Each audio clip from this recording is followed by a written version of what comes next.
Welcome. In this video I'm going to be replacing the Serpentine belt on my 2000 Land Cruiser. So this has the 2UZ-FE engine, and this is the model number of the belt I'll be using, and I'll put a link below to this if you want to purchase one. So I could try and reach in here and replace it, but it'll be easier if I remove a couple things. So I'm going to remove the engine cover, and I'll remove the air intake tube here. So this will remove with 4 10mm bolts.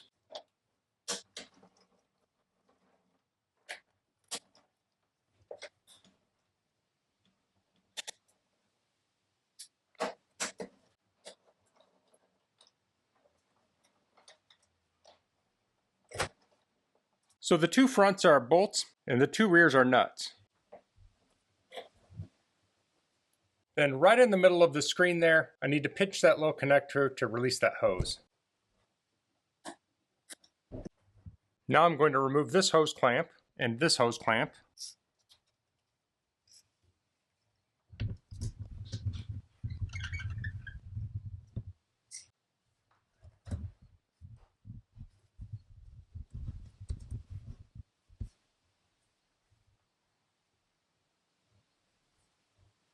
I also have a bolt here to remove.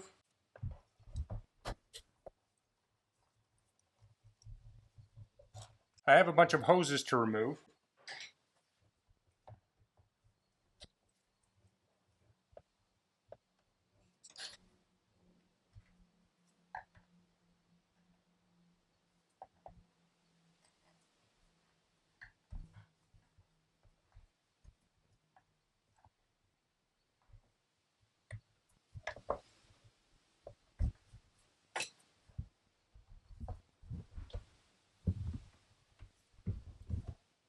Okay, so I had one hose here, and I had 1, 2, 3 here. Interestingly, this one was loose, so I really need to get a new clamp there. Now when I look for a replacement clamp, I want to get this same spring style. When you replace clamps on a car, you want to stick with the same style that was on it. So this is giving us much better access to the belt. It's at this point you'll want to study how the belt is routed. So here we have an idler. It goes around the air conditioner. It goes under the air conditioner, over the fan, under the main pulley, over the tensioner, and under the power steering pump. I think that's everything. So it's not a bad idea to take a picture or have a picture online of how to reroute this. I've had times when I've taken a belt off, I knew exactly what I was doing, and then my brain froze up just the moment I was going to put the new belt on. So it's going to be hard to get a good shot here. But this right here is the tensioner. It's 14mm, and you want to use some sort of long breaker bar or ratchet. I'm using a flex head ratchet with a 14mm socket. This has decent length to it. Honestly, I wouldn't mind having a little bit longer ratchet, but I think this will work. So I'm going to turn that counterclockwise to loosen the belt, and then I'll slip it off these pulleys so it's slack. Let's see if that's a good shot. So I have an extension on here. I'm going to put this on, and I have it in maybe the 11 o'clock position, and I'll push that down, and I'll pull the belt off. Now when you have your ratchet on here, you want to make sure it's to the left. Once you release the tension, it's going to swing to the right quite a bit. So if I had the ratchet already to the right, it would run into the fan. So I'll pull that off of there, and now I'm going to pull the belt out.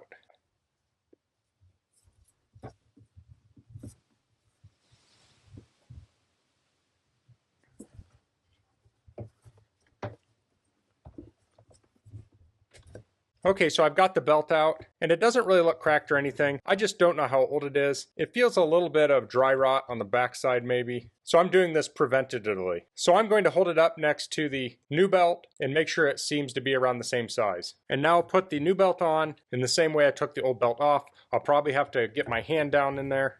So wish me luck here.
Okay, I'm getting closer. So as you put the belt on, it's imperative that the belt is centered on the pulley and in the grooves. If it's off even a little bit, that can cause big problems. So you want to check and double check it anywhere that the belt is touching the pulley. It might be on one side and the other side might be off. So I know right now I need to get over on this side and push it on the pulley.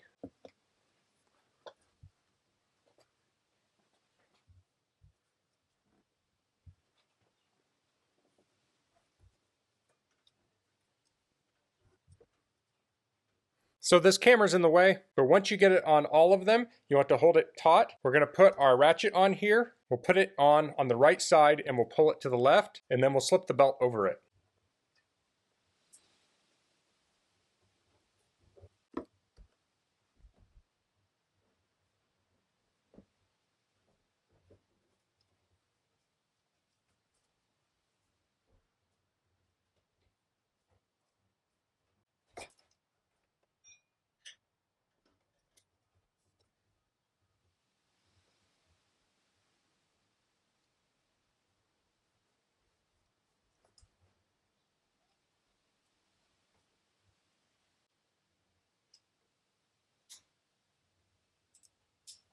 Okay, so this is a little tricky to see, but you can see there's a little arrow right here and there's 3 lines, and you want that arrow to be in between those lines when it's properly tensioned. So if it's outside of that, you have it routed wrong, or maybe you have the wrong belt, but this looks very good right now. So now I need to put it back together. Opposite, I took it apart. I'll start it up. If I hear any noise, I'm going to stop it immediately. So that's replacing the Serpentine belt on a 2000 Land Cruiser with the 2UZ-FE. That's all I'm going to cover in this video. If you have any questions, please leave them in the comments. If you like this video, please click like. If you haven't subscribed to my channel, I'd appreciate if you could do that. And thanks for watching. Until next time, goodbye.